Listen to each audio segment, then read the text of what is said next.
হ্যাঁ এভরিওয়ান, তো বলো ঠান্ডাটা কেমন পড়েছে?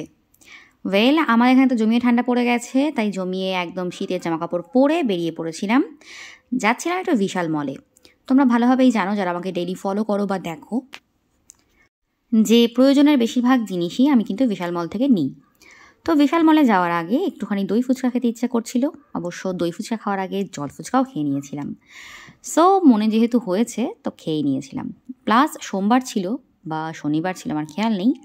আমাদের যেহেতু নিরামিষ ছিল, সো এটাই বেটার অপশান ছিল খাওয়ার জন্যে।